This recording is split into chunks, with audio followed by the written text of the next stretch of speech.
Halo guys, assalamualaikum warahmatullahi wabarakatuh. Di video kali ini kita akan membahas lengkap Realme C75, produk terbaru dari Realme yang dijual dengan harga 2,4 juta. Dan di video sebelumnya kita sudah unboxing. Di sini kita akan kupas tuntas dengan harga dan spesifikasi yang ditawarkan. Apakah HP ini menarik untuk dilirik atau mending yang lain saja? Jadi buat kamu yang berencana mau beli, pastikan tonton videonya sampai akhir supaya tahu dan tidak salah pilih. Di sini kalau untuk urusan desain, saya rasa sih tidak usah diragukan lagi ya, karena seperti yang kamu lihat, HP ini sudah memiliki tampilan yang mewah serta kekinian. Baik itu kombinasi warna yang digunakan, setup kamera yang minimalis, hingga dimensi bodi yang juga tipis, jadi terasa nyaman saat digenggam. Ditambah untuk konsep layar yang digunakan juga sudah punch-hole display, sehingga menambah kesan mewah. Dan masih belum cukup sampai di situ, untuk proteksinya HP ini juga super tangguh karena sudah disertifikasi oleh IP69 untuk tahan air dan sertifikasi standar militer untuk tahan banting. Jadi aman dan no worry pastinya, karena bisa diandalkan untuk penggunaan di berbagai situasi dan kondisi tanpa takut rusak. Pokoknya sudah paket lengkap ya guys ya, tidak hanya tampilannya yang mewah, tapi untuk proteksinya juga sudah aman banget. Lalu untuk bagian layar, HP ini menggunakan panel IPS LCD dengan resolusi sudah Full HD Plus 1080x2400 pixel. Refresh rate-nya bisa sampai 90 Hz dan untuk kecerahan layarnya ada di angka 580 nit. Bicara soal layar, HP ini sudah memiliki kualitas layar yang bagus menurut saya. Gambarnya tidak jelas serta tajam dan untuk karakter warnanya juga terbilang pop-up ciri khas Realme. Digunakan untuk kebutuhan seperti scrolling sosmed, nonton, atau gaming juga cukup nyaman karena sentuhan layarnya terasa responsif. Oh iya, walaupun layarnya belum AMOLED, tapi untuk AOD atau Always On Display di sini juga sudah ada ya guys ya, dengan berbagai macam pilihan tampilan jam. Jadi sangat menarik pastinya. Mungkin yang perlu sedikit jadi catatan, untuk kecerahan layarnya di sini hanya 580 nit, kurang tinggi untuk harga 2 jutaan. Jadi saat di outdoor seperti ini, kita harus atur kecerahan di maksimal dulu, baru nyaman untuk digunakan. Pindah ke bagian spesifikasi, unit yang saya punya dibekali dengan kapasitas memori 8/128 GB yang masih bisa ditambah dengan micro SD. Untuk kelas harga 2 jutaan, memori yang ditawarkan terbilang standar saja ya, bukan tipikal yang besar banget.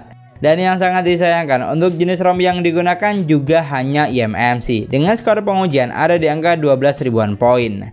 Jujur kurang memuaskan pastinya. Selain kapasitas memorinya tidak terlalu besar, untuk jenis ROM yang digunakan juga kurang satset dan kekinian karena belum UFS 2.2. Kalah telak jika dibandingkan dengan Infinix, Xiaomi atau Tecno yang rata-rata dengan harga setara sudah menggunakan UFS memori. Dan masih soal spesifikasi, HP ini ditenagai dengan chipset MediaTek Helio G92 Max, octa-core 2,0 GHz, fabrikasi 12 nanometer.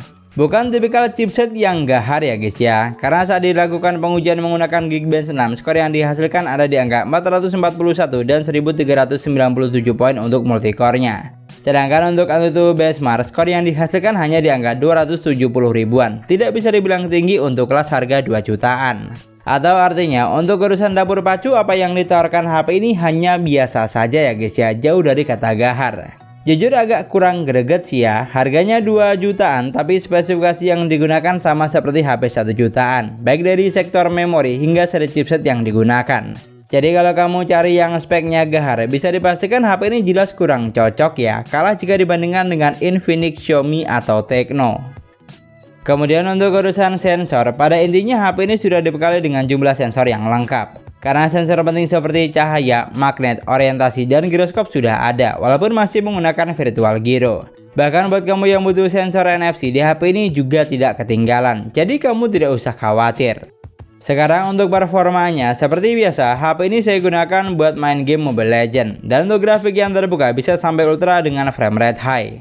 Dari apa yang saya rasakan, game yang satu ini sudah mampu dijalankan dengan lancar. Gameplaynya cukup satset, baik saat sedang 1 lawan 1 atau lagi tempur rame-rame. Kendala seperti lag atau frame drop sesekali tentu ada, tapi secara keseluruhan game yang satu ini sudah mampu dijalankan dengan baik, selama kita tidak setting grafik di rata kanan dan juga didukung dengan jaringan yang bagus. Lalu digunakan buat main game berat seperti PUBG Mobile, di HP ini juga sudah bisa. Tapi kalau untuk gameplay atau performanya jelas biasa saja ya, karena balik lagi dapur pacu yang digunakan bukan tipikal yang gahar. Ditambah untuk sensor giroskopnya di sini juga terasa kurang responsif karena masih menggunakan virtual gyro. Jadi pengalaman saat gameplaynya kurang seru. Pokoknya dari pengujian yang saya lakukan, kalau hanya untuk gaming santai dan menunjang kebutuhan sehari-hari, saya rasa HP ini masih cukup bisa diandalkan. Tapi kalau kamu beli untuk penggunaan full gaming atau kompetitif, HP ini jelas kurang cocok ya, karena dapur pacu yang digunakan tidak mengarah ke sana. Artinya sebelum beli, kamu harus banget sesuaikan terlebih dahulu dengan kebutuhannya buat apa. Jangan main asal beli dan baru menggerutu setelahnya.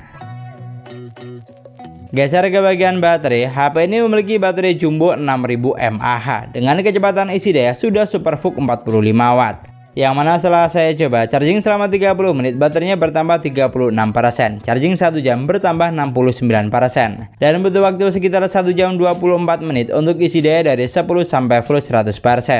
Sudah cukup ngebut ya guys ya, khususnya untuk ukuran baterai 6000 mAh. Dan karena baterainya besar, jadi untuk daya tahan baterainya di sini juga cukup bisa diandalkan. Digunakan buat nonton YouTube selama 2 jam, baterainya berkurang 11%. Main Mobile Legends selama 35 menit berkurang 7%. Dan buat main PUBG Mobile selama 40 menit, baterainya berkurang 8%. Pokoknya kalau hanya untuk penggunaan kasual atau santai, baterainya ini bisa diandalkan kok untuk penggunaan selama seharian, atau artinya cukup charging 1 kali dalam 1 hari. Namun yang jelas untuk poin ini baliknya juga tergantung intensitas penggunaan masing-masing. Lanjut untuk operating system, HP ini sudah berjalan di Android 14 basis Realme UI 5.0. Yang mana dari pengalaman selama penggunaan, jujur saya suka dengan operating system yang digunakan karena nyaman aja gitu. UI-nya sudah kekinian, gampang untuk dipahami. Pilihan tampilan seperti tema atau wallpaper di sini ada banyak, tinggal disesuaikan dengan selera. Dan untuk fitur yang ditawarkan juga lengkap, dimana fitur penting seperti ketuk 2 kali untuk on off, belah layar jadi 2, screenshot 3 jari, rekam layar, mode game turbo, dan screen mirroring sudah ada. Dan yang tidak kalah penting, selama penggunaan yang saya lakukan, OS-nya juga sudah berjalan dengan baik, tidak ada bug atau error yang mengganggu. Pokoknya untuk urusan sistem, kamu tidak usah khawatir ya, karena UI-nya sudah kekinian, fiturnya lengkap, dan yang paling penting nyaman saat digunakan, beda dari Realme UI versi biasa. Yang terakhir untuk sektor kamera, di sini ada 50 megapiksel kamera utama dan 8 megapiksel kamera selfie. Untuk harga 2 jutaan, besaran megapiksel yang digunakan hanya standar saja ya, apalagi tidak ada lensa pendukung seperti kamera makro atau wide angle. Lalu untuk fitur kamera yang ditawarkan, pada intinya di sini ada banyak. Selain foto dan video, masih ada 10 fitur di bagian lainnya. Tapi yang sangat disayangkan, untuk ultra stabil video atau AIS di HP ini belum ada. Untuk hasil fotonya bagus atau tidak, berikut adalah contoh foto menggunakan Realme C75. Dari contoh yang ada, menurut saya HP ini sudah mampu menghasilkan jepretan foto yang bagus. Gambarnya tidak jelas serta tajam, tingkat kecerahannya oke. Dan untuk saturasi warnanya juga terbilang pop up, baik saat foto di indoor maupun outdoor. Jadi untuk foto menggunakan kamera belakang, menurut saya HP ini sudah cukup bisa diandalkan untuk menunjang kebutuhan sehari-hari. Tapi kalau untuk kamera selfie-nya, secara kualitas foto yang dihasilkan hanya tergolong standar saja menurut saya. Mulai dari detail, tingkat ketajaman, bahkan hingga karakter warnanya yang kurang pop up, baik saat foto di indoor maupun outdoor, kurang cocok buat kamu yang hobi selfie. Jadi saat foto menggunakan kamera belakang, hasilnya sudah lumayan menurut saya dan bisa diandalkan. Tapi kalau untuk foto selfie hanya biasa saja. Ini adalah contoh perekaman video menggunakan Realme C75 di outdoor dengan kondisi cahaya cukup baik. Di sini untuk resolusinya, HP ini hanya bisa mentok sampai resolusi 1080 pixel di 30 frame per second. Jadi untuk resolusi 4K dan video 60 frame per second di HP ini belum bisa ya guys ya. Untuk ultra stabil video atau AIS di sini juga belum ada. Jadi kita buat jalan santai, hasilnya kurang lebih seperti ini. Untuk perekaman videonya, di sini kamu jangan berharap lebih ya, karena secara kualitas menurut saya biasa saja, baik saat terekam menggunakan kamera belakang maupun depan.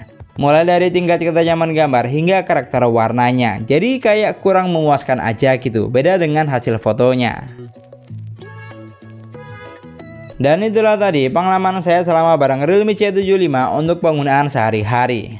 Dari semua poin yang sudah kita bahas, kalau ditanya apa bagusnya HP ini, maka jawabannya cukup sederhana. Memiliki desain atau tampilan yang mewah, sudah tahan banting dan tahan air, kapasitas baterainya besar dan chargingnya ngebut. Jadi HP ini tuh cocoknya lebih untuk penggunaan kasual atau santai saja ya. Dan yang pasti buat yang mau HP awet atau bandel karena sudah tahan banting dan air. Tapi kalau kamu cari yang spesifikasinya gahar, performa lancar, dan kamera bisa diandalkan, saya rasa HP ini kurang cocok. Ya karena balik lagi spesifikasi yang ditawarkan kurang menggiurkan. Jadi yang paling terpenting sebelum beli pastikan sudah disesuaikan terlebih dahulu dengan kebutuhannya buat apa ya guys ya. Karena yang jelas semua produk pasti punya kelebihan dan kekurangan masing-masing. Di sini kalau kamu punya pendapat lain tentang Realme C75 ini, kamu juga bisa banget tulis di kolom komentar. Dan mungkin sekian dulu pembahasan kita kali ini. Semoga videonya bermanfaat dan gampang untuk dipahami. Jangan lupa like dan komen. Kita ketemu lagi di video selanjutnya. Wassalamualaikum warahmatullahi wabarakatuh.